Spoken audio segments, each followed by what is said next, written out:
Isang math-sayang araw pa rin sa lahat, muling nagbabalik ang Project SOAR. Maraming salamat sa mga gurong nakasama natin kanina mula grade 1 hanggang grade 3. We are now down to grade 4 lessons. Alam ko excited na ang mga batang mandunong mula sa ika-4 na baitang para sa kanilang aralin sa araw na ito. Ang guro na mga kasama natin ay nagtapos ng kayang Master of Arts in Education sa Marikina Polytechnic College. Teacher 3 at guro sa ika-4 na baitang, Binibining Chinita Z. Raro. Drop it!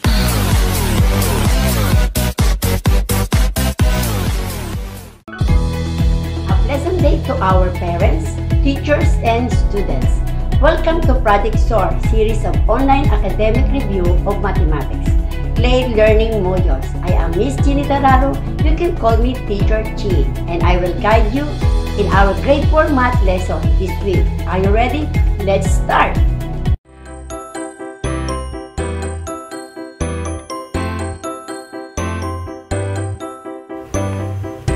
We are now in the second week of the third quarter.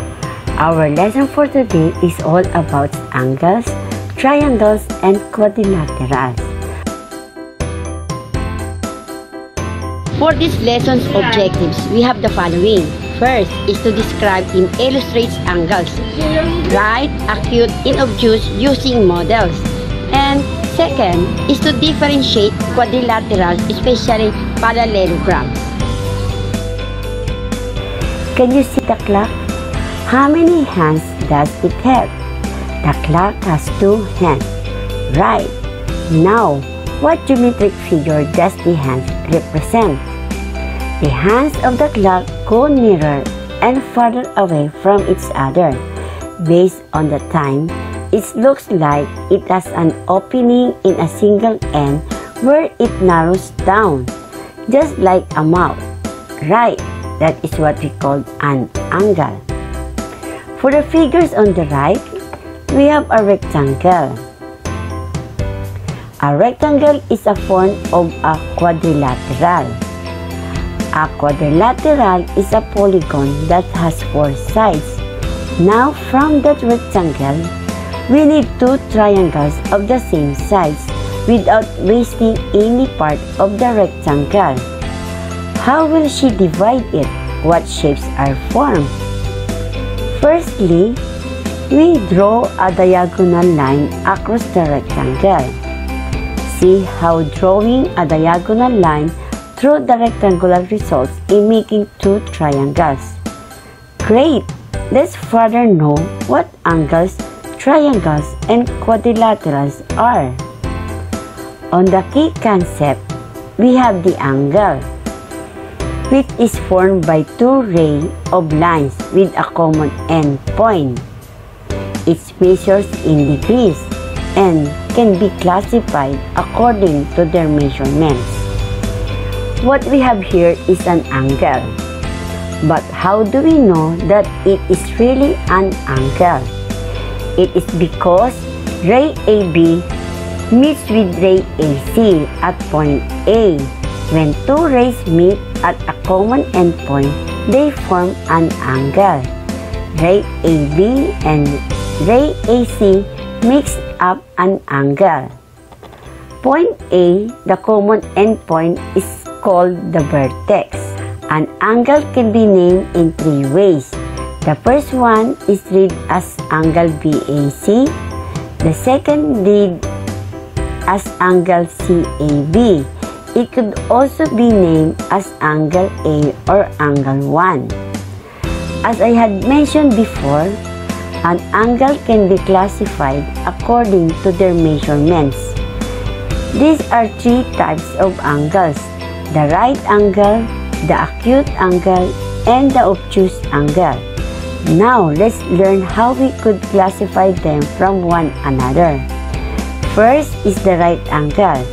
A right angle is an angle that measures exactly 90 degrees. It forms a square corner. As we can see, with the help of a measuring instrument called the protractor, we can know what is the degree of the angle that we have. Once again, look at our angle and the protractor. The ray in the opening of the angle is at exactly 90 degrees, which makes it a right angle. Our second angle is the acute angle.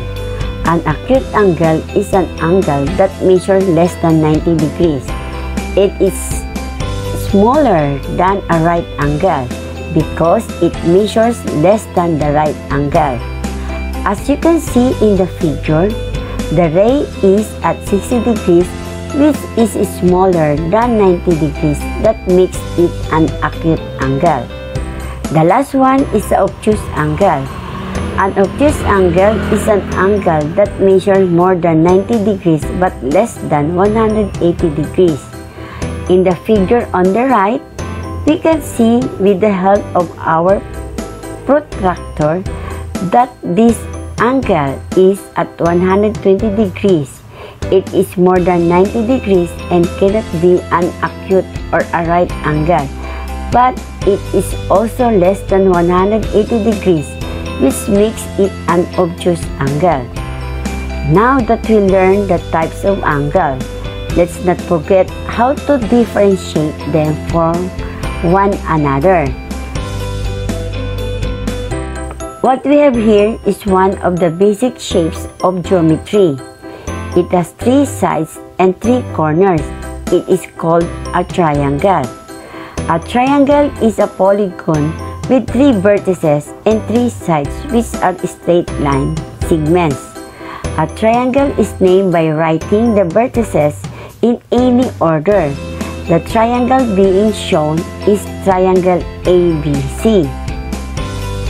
The segments are the sides of the triangles which are in these figures is denoted by AB, BC, and CA. These 3 segments or sides joined at the vertices form the angles of the triangle, denoted as angle A, angle B, and angle C. To summarize, these are the parts of the given figure. The triangle ABC is composed of the following. Its sides are AB, BC, and CA. Its vertices are A, B, and C. Its angles are angle BAC or angle B, angle ABC or angle A, angle CAB or angle C. Let's now move on to the quadrilaterals. A quadrilateral is a polygon with 4 edges and 4 vertices. The first quadrilateral is the parallelogram. A parallelogram is a quadrilateral with 2 opposite sides parallel and congruent. Congruent means that the opposite angles are equal. These symbols that looks like a square or a box is used to mean the word congruent. In the figure shown, the 2 pairs of opposite sides which are congruent are LF, IE, and FE. The pairs of opposite equal angles are angles L, E, and F. The second quadrilateral is the rectangle. A rectangle is a special parallelogram with 4 right angles. The figure that you are seeing is a rectangle. PQRS is a rectangle.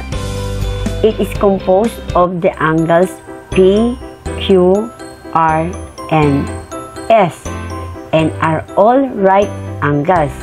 The 4 sides are PQ, QR, SR, and RP.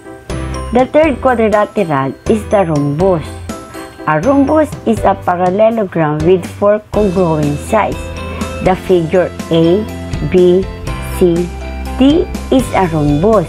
The 4 sides are AB, BC, CD, and AD. The fourth quadrilateral is the square. A square is a parallelogram with 4 congruent sides and 4 congruent angles. A square is also a rhombus because it has 4 congruent angles. The figure DOVE is a square. The 4 sides are ED, DO, OV, VE. The DOVE have the angles D, O, V, and E and are all right angles. The 5th quadrilateral is the trapezoid. A trapezoid is a quadrilateral with only one pair of parallel sides. The figure FISH is a trapezoid, wherein IS is parallel to FH. The parallel sides of the trapezoids are called bases, and the non-parallel sides are called the legs. In the figure, the bases are indicated with the color blue. They are parallel to each other, right? While the legs are indicated with the color red, which are the non-parallel sides. Now that you are learned about angles, triangles, and quadrilaterals, as well as the parallelograms, you can now easily identify them from one another. Go get some piece of paper and a pencil. Let's practice what we've learned in this lesson. For our first activity, can you tell which of the following angles is a right, acute, and obtuse? I will give you some time to identify each angle shown in your screen. If you need more time to think, you could pause the video as you answer.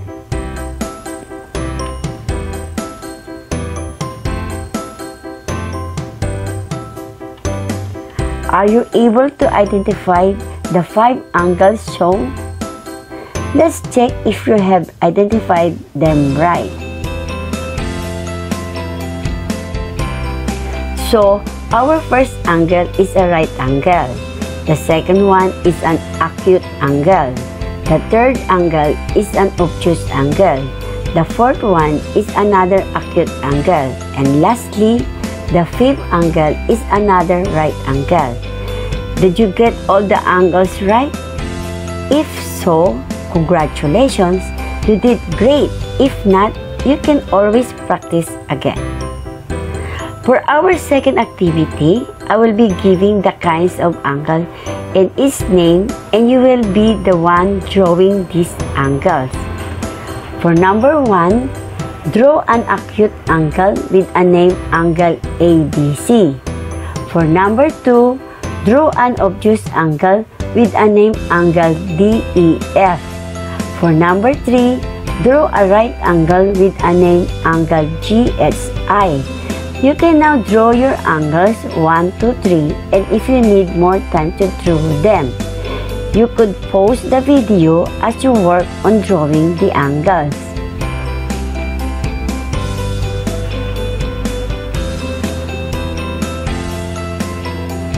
Are you able to draw the 3 angles? Let's check if you have drawn them right. Here on the left is what an acute angle, whose name is angle ABC, looks like.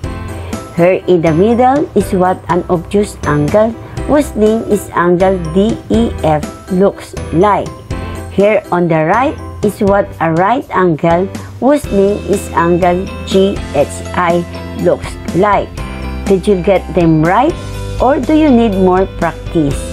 Don't worry, because you could always study and practice more. Okay, let's now move on to our last activity. For our third and last activity, using the drawing shown in your screen, tell whether the figure labeled by its letter is a triangle or a quadrilateral. I will give you time to answer from A to H.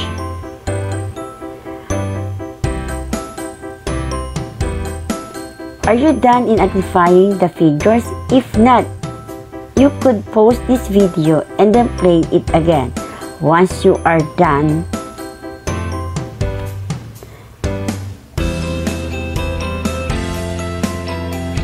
so, third activity, we have the following answer.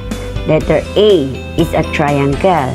Letter B is a quadrilateral. Letter C is a quadrilateral. Letter D is a quadrilateral. Letter E is a triangle. Letter F is a triangle. Letter G is a quadrilateral. Lastly, letter H is a quadrilateral. Did you get the answers right? I hope you do. You did your best and that is more than enough.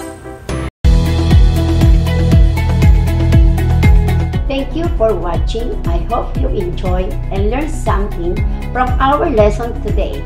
If you still have questions about our lesson, feel free to send a message on our Facebook page, Math in Mathematics Teachers of Mandaluyong, or you can also send a message to your math teacher.